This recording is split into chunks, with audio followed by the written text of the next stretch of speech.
wabarakatuh. Perkenalkan nama saya Rani Tania dengan NIM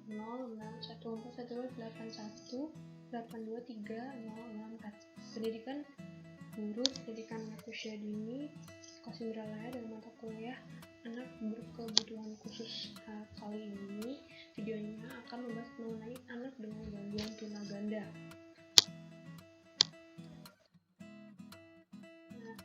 Tunaganda atau multiple handicap adalah individu yang memiliki kelainan perkembangan yang disebabkan oleh 1 hingga 2 kombinasi dalam kemampuannya seperti intelijen, gerak, bahasa, atau hubungan pribadi masyarakat yang menyebabkan adanya masalah pendidikan yang serius sehingga tidak hanya dapat diatasi dengan satu program saja. Pendidikan khusus untuk satu kelainan, tetapi harus didekati dengan variasi program pendidikan yang sesuai dengan kelainan yang dimiliki. Selanjutnya yaitu ada faktor penyebab dari tunaganda atau deafblindness. Nah, deafblindness ini nama lain dari tunaganda yang memiliki gangguan pada pendengaran dan juga pada penglihatan yang benar-benar akut. Yang pertama yaitu ada kelahiran anak secara prematur. Yang kedua, mengalami komplikasi saat melahirkan. Yang ketiga ada congenital syndromes. Nah, congenital syndromes ini adalah kondisi medis yang biasanya diturunkan pada saat atau sebelum terjadi kelahiran. Yang selanjutnya itu ada meningitis, ada cedera otak, dan terakhir ada kondisi yang diwariskan atau bisa jadi terjadi akibat dari keturunan. Selanjutnya yaitu karakteristik anak tunaganda atau deafblindness. Yang pertama ada impairment vision, yaitu ketika ketajaman visual seorang individu dalam keadaan baik dengan memakai kacamata reguler kurang dari 6/18 atau 20/70 atau sampai tidak ada pandangan cahaya sekalipun, atau juga dapat disebut dengan individu dengan pandangan visual kurang dari 30 derajat. Yang selanjutnya yaitu ada impairment pendengaran atau komunikasi, di mana individu dengan frekuensi pendengaran dari 500, 1000 sampai 2000 Hz pada telinga. Selanjutnya yaitu ada ciri-ciri anak tunaganda secara umum. Yang pertama, anak tunaganda memiliki ciri-ciri kurangnya komunikasi atau sama sekali tidak dapat berkomunikasi dengan lingkungan sekitarnya. Yang kedua yaitu perkembangan motorik dan fisiknya yang terlambat. Nah, perkembangan mereka itu beda dari anak-anak yang normal. Nah, selanjutnya itu ada sering kali menunjukkan perilaku aneh dan tidak wajar. Misalnya seperti melukai diri sendiri.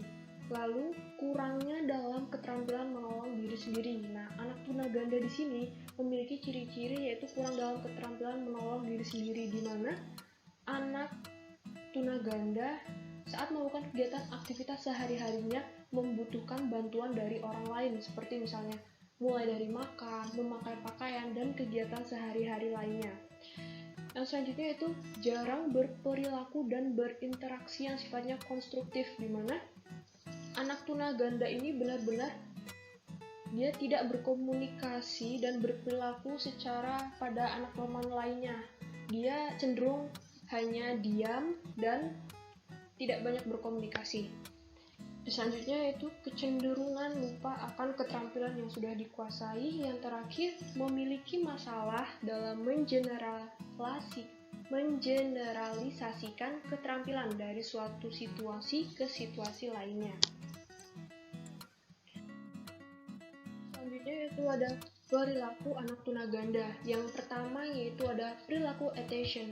Nah, perilaku attention ini ada perilaku yang muncul pada anak tunanetra, plus seperti suka melepas baju, selalu mencubit siku teman ataupun orang di sekitarnya. Yang kedua yaitu ada perilaku escape. Nah, perilaku escape ini adalah perilaku yang terjadi pada anak tunaganda saat anak ingin melarikan diri karena tidak mau mengerjakan aktivitas yang diminta oleh gurunya. Jadi di sini saat guru meminta anak melakukan aktivitasnya, tapi anak tidak mau menuruti perintah dari gurunya. Dan selanjutnya atau yang ketiga yaitu ada perilaku sensori. Nah, perilaku ini terjadi saat anak sedang sendiri tanpa melakukan adanya aktivitas apapun. Nah, dalam hal ini maka anak akan mulai menggunakan sensorinya untuk meraba, mencium, menjilat apa saja yang ada di sekitarnya. Yang terakhir atau yang keempat ada perilaku tangible, yaitu perilaku yang muncul pada saat benda yang disenangi anak diambil oleh guru atau teman. Nah, di sini saat benda kesayangannya diambil oleh guru ataupun temannya, maka anak akan histeris dan menangis. Nah, dan perilaku ini akan berhenti apabila mainan atau benda kesayangan mereka dapat diberikan kembali sehingga anak bisa tenang kembali.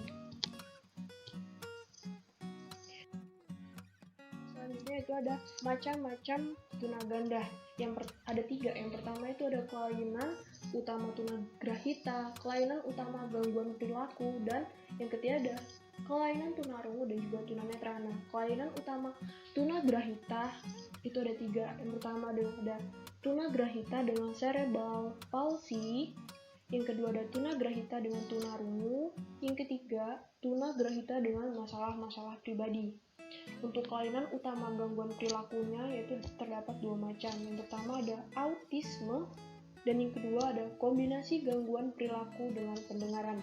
Nah, yang ketiga ini kelainan tunarungu dan tunanetra ini gangguan anak yang terjadi pada penglihatan dan juga pendengarannya.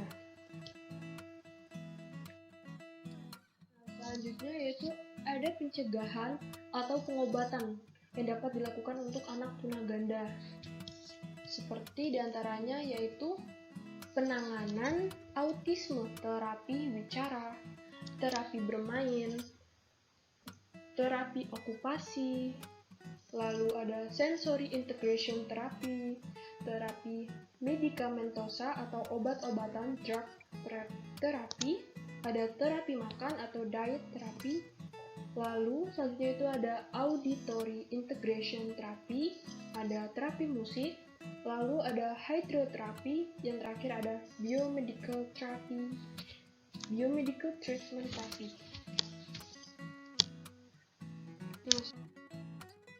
Nah, yaitu untuk penanganan pada tunaganda, untuk mengatasi masalah anak tunaganda diperlukan tindakan menggunakan pendekatan multidisipliner yang terdiri dari adanya terapi bicara dan bahasa, terapi fisik, terapi okupasional, dan sesuai dengan ketunagandaannya. Nah, demikianlah video pembelajaran kali ini mengenai anak dengan gangguan tunaganda. Saya akhiri. Wassalamualaikum warahmatullahi wabarakatuh. Terima kasih.